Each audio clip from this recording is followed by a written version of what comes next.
Tesoro Palmarese è una realtà da circa 16 anni. Nasce appunto con lo spirito di stare assieme e di cantare le nostre tradizioni.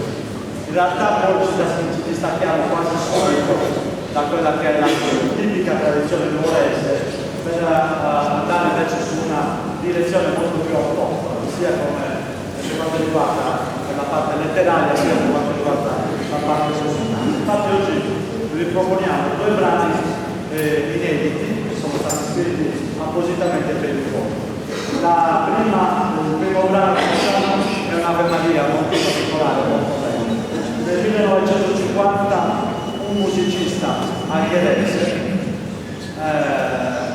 scopre, diciamo tra virgolette, una melodia della XVIII, una melodia gregoriana molto bella, e la investirà con l'Ave Maria nel loro linguaggio, nel loro dialetto, quindi in angherese, che è molto simile, come sapete, a quello catalano. E quindi da qui in poi Maria Carta, ad esempio, la prenderà in prestito, addirittura la inciderà in un disco. Ormai è cantata veramente tutta la storia.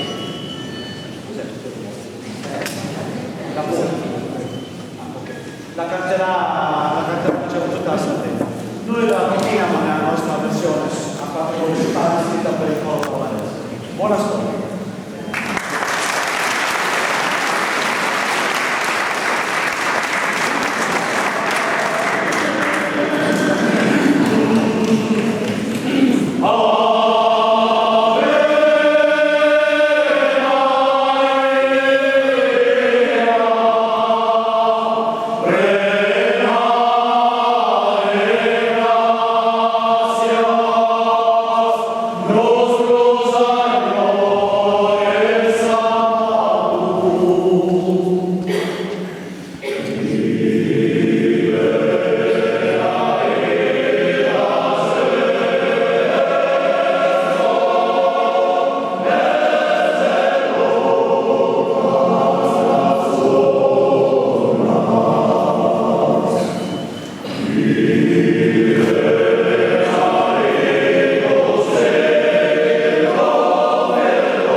Andiamo negli Stati Uniti, non cantiamo in inglese, non preoccupatevi, cantiamo sempre in sardo, ma è una canzone tratta da una meravigliosa ballata di Elvis Presley, non so se vi ricordate, che era il cuore di Otto, ma appena sentirete la melodia sicuramente la capirete.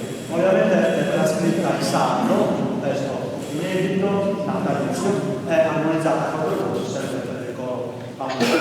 visto che siamo qua tutti insieme, ne approfitto per salutare gli altri cori, ne approfitto soprattutto per ringraziare il coro di Bimbi, grazie per averci voluti, ne approfitto anche per dare gli auguri per un buon 2020, che sia sereno, tranquillo, in salute, in amicizia e in soldi, che non portano mai.